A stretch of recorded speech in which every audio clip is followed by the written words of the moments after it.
Principal এবং ছাত্রীরা মঞ্চের কাছে চলে আসবে। দ্বিতীয় স্থানাধিকারী আমরা তৃতীয় স্থানাধিকারী জিরানিয়া মহকুমার খুমপুই এসটি গার্লস হোস্টেল। জিরানিয়া মহকুমার খুমপুই এসটি গার্লস হোস্টেল তুলে দিচ্ছেন মাননীয় সভাধিপতি শ্রী বিশ্বজিৎ শীল মহোদয়।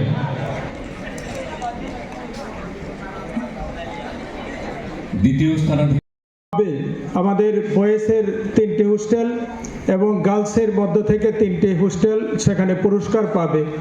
বাকি 10টি হোস্টেল সেখানে পুরস্কার পাবে না।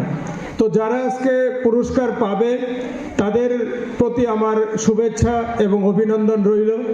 যারা পুরস্কার পায়নি তাদের জন্য শুভেচ্ছা এবং অভিনন্দন রইল। আগামী বছর তারাও যাতে সেই পুরস্কার পেতে পারে, এই বছর তারা ভালোভাবে কাজ করবে এবং তাদের হোস্টেলকে সেখানে গ্রিন রাখবে, ক্লিন রাখবে। তো আমরা চাইছি আগামী বছর যখন আমরা পুরস্কার দেব তখন হোস্টেলগুলির মধ্যে যাতে এত কম্পিটিশান হয় যে সেটা বাছাই করতে যাতে আমাদের ডিপার্টমেন্টের যাতে অনেক অসুবিধায় পড়তে হয় যে কাকে বাদ দিয়ে কাকে দেওয়া হবে, এমন পর্যায়ে যাতে আমরা যেতে পারি। যারা হোস্টেলের আধিকারিক আছেন, যারা ছাত্রছাত্রী আছেন, প্রত্যেকে সে তার হোস্টেলগুলি সেটার মধ্যে সবুজায়ন এবং পরিষ্কার পরিচ্ছন্ন রাখার জন্য যাতে কাজ করে সেদিকে সবাইকে সেখানে অনুপ্রাণিত করতে হবে। আমাদের দেশের যশস্বী প্রধানমন্ত্রী উনি গাছ লাগানোর জন্য জোর দিয়েছেন, পরিবেশ রক্ষা করার জন্য উনি জোর দিয়েছেন। প্রতিনিয়ত আমাদিগকে তিনি অনুপ্রাণিত করেন গাছ লাগানোর জন্য, জল সংরক্ষণ করার জন্য, আমাদের পরিবেশকে যাতে সবুজ থাকে, আমাদের পরিবেশ যাতে সুন্দর থাকে তার জন্য। আমাদের রাজ্যের মাননীয় মুখ্যমন্ত্রী প্রফেসর ডক্টর মানিক সাউ উনিও প্রতিনিয়ত আমাদের পরিচ্ছন্নতার উপর জোর দেন, গাছ লাগানোর প্রতি উনি জোর দেন, জল সংরক্ষণের জন্য উনি বলেন।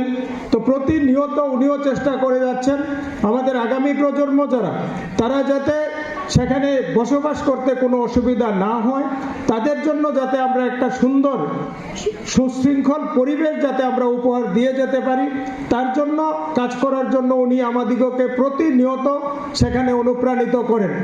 তো আমি আর যারা ছাত্রছাত্রী আছে, যারা হোস্টেলের আধিকারিক যারা আছে, HM যারা আছে, আমাদের চেয়ারম্যান যারা আছে হোস্টেলের রঞ্জিত দা, তাদের প্রতি আমি অনুরোধ রাখব আপনারা আপনাদের ছাত্রছাত্রী যারা আছে তাদের এবং যারা শিক্ষক শিক্ষিকা আছে হোস্টেলের মধ্যে প্রত্যেকে মিলে একটা টিম তৈরি করে আপনার যে হোস্টেলটা আছে সেটাকে আপনি পরিচ্ছন্ন রাখুন, যাতে আমরা রোগ জীবাণুর থেকে আমরা মুক্ত হতে পারি, যাতে আমাদের শরীরে যে আমাদের পরিষ্কার পরিচ্ছন্নতার অভাবে যে রোগ জীবাণুর আক্রমণ হয় সেটাকে যাতে আমরা প্রতিহত করতে পারি। এবং হোস্টেল বা আমার ঘর যখন পরিষ্কার পরিচ্ছন্ন থাকবে আমার মনও কিন্তু ভালো থাকবে, পরিষ্কার পরিচ্ছন্ন থাকবে, আমার পড়াশুনো সেই জায়গায় ভালো হবে।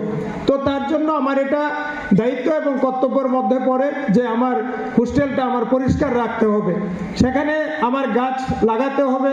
কারণ যেইভাবে আমরা গাছ ধ্বংস করছি সেভাবে আমরা গাছ লাগাচ্ছি না, আর গাছগুলি আমরা যেভাবে লাগাচ্ছি সেটা বৃক্ষরোপণ যখন আমরা করি, আমাদের বন সংরক্ষণের কথা বলি, তো তখন আমরা গাছ লাগাই ঠিকই, কিন্তু সেই গাছগুলিকে রক্ষা করার জন্য আমরা কোনো কিছু করি না।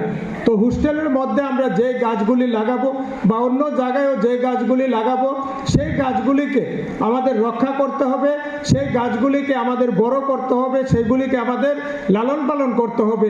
তাহলে আমাদের মাননীয় প্রধানমন্ত্রী, আমাদের রাজ্যের মাননীয় মুখ্যমন্ত্রী যে স্বপ্ন দেখছেন আমাদের সবুজ ভারতবর্ষ, আমাদের সবুজ ত্রিপুরা, সেটা তখনই সম্ভব হবে। আর আমরা আজকে হোস্টেলে পড়াশোনা করছি, আমরা যদি হোস্টেলটাকে ঠিকভাবে পরিচালনা না করি, সেটাকে যদি আমরা রক্ষণাবেক্ষণ না করি, তাহলে আগামী দিন যারা আসবে, আমাদের আজকে যারা পড়াশোনা সেখানে করছে, আজকে আগামী দিনে তাদেরই হয়তো কোনো ভাই আসবে বা কোনো বোন আসবে বা পাড়ার কোনো লোক আসবে, তখন এসে কিন্তু যারা আগে ছিল তাদেরকেই সেখানে দোষারোপ করবে যদি হোস্টেলের পরিবেশ ঠিক না থাকে।